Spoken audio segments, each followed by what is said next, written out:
there, welcome to one of my cooking videos. Glad you could join me. Do hope you enjoyed this one as well. Hope you enjoyed my other videos. Anyway, so today I'm going to be cooking a good old-fashioned British dessert stroke pudding. Most people call it pudding. I'm going to be cooking a bread and butter pudding. But, no normal bread and butter pudding. Now, normal bread and butter pudding normally uses stale bread.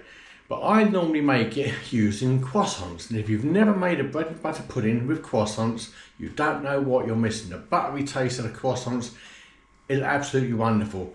But also, with this one, I'm not using sultanas or currants, nope.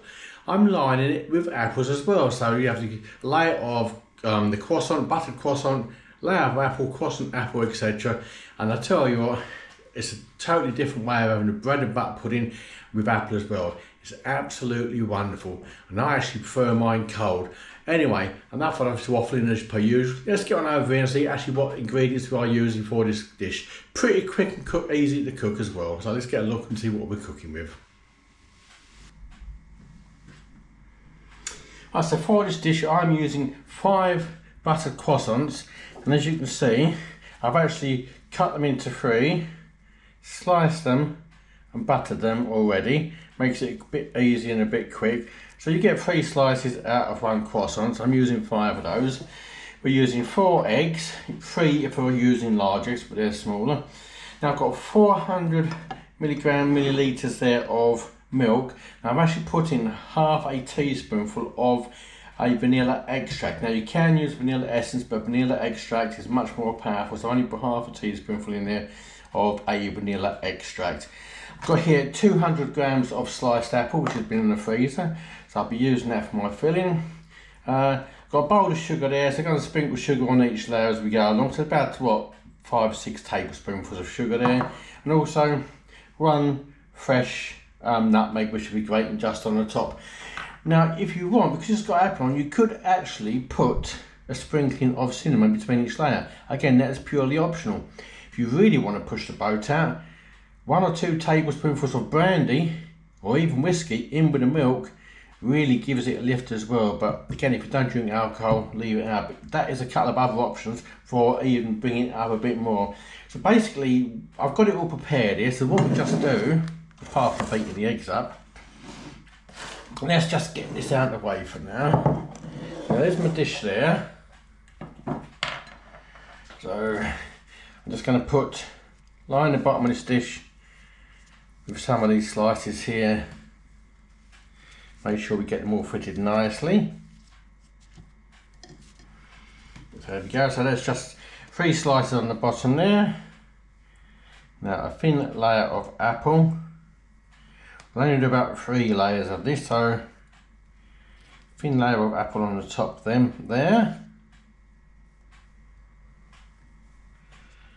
get them in. Again, you can up the amount of apple or reduce if you want to use apple, whichever. And then basically, also need a spoon. Always forget something, don't I? So just a sprinkling of sugar just on top of the apple. And then we just repeat alternate layers, fit them as much as you can.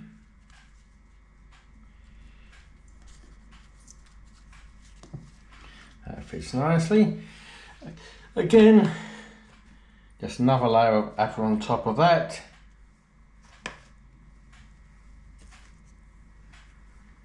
And this does actually give it a completely different taste. I mean, you can even also put in sultanas as well if you want. If you want to sort of double up, put sultanas and apples in it. So that is entirely up to you.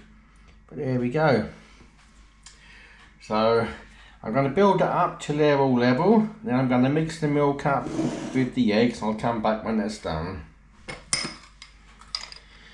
So that's the last layer of croissants, apples, bit of sugar on the top there. So what I'm going to do now, I'm going to put 1 final layer to top this up with the croissants. So it's not got apples on the top. So we just put the final bit of croissants on the top there, just enough to cover that. And now let's just beat these eggs up into the milk. Right, so let's mix these milk up with me magic hand blender here. Oop. Damn. Always something goes wrong.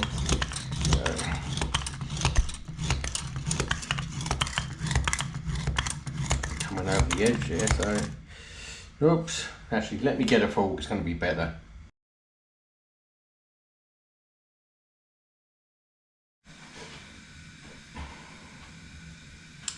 Right, so I've mixed the milk up and poured it over the croissant mixture and pressed it down. I'm going to leave that for about 10 minutes and then put it in the oven. I'm going to cook that for about 40-45 minutes at 350 Fahrenheit, 175 centigrade, about 4 to 5 gas. So I'm going to put that in the oven. I'll come back when that's cooked in about 40-50 minutes. There we go, that's that done. It's had 45 minutes in the oven there. As you can see, it's still bubbling just around the edges. Nice and crispy on the top there. It's lovely crispy on the top there. So, well, I did mention, I did put some fresh nutmeg on the top there before I put it in the oven. Again, you could put cinnamon if you wanted to. I'm going to let that cool down a little bit before I get it out into a bowl. And then once it's cooled down, I'll put some in a bowl and we'll give it a try. There you go, quick and easy bread and butter pudding with a difference there. So, let it cool down a little bit. It's still a bit hot, but here we go, nothing to see that there at all. Oh, bubbles full there, looking nice. Batter falling out. Still nice and crispy on the top there. Let's give this a try.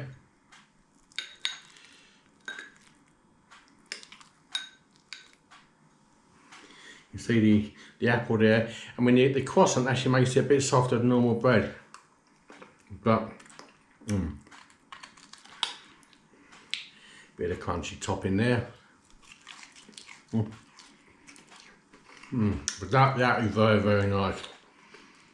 Like I said, it just makes a difference. It's so hard and plain boring bread. The croissants give it an extra depth of flavour.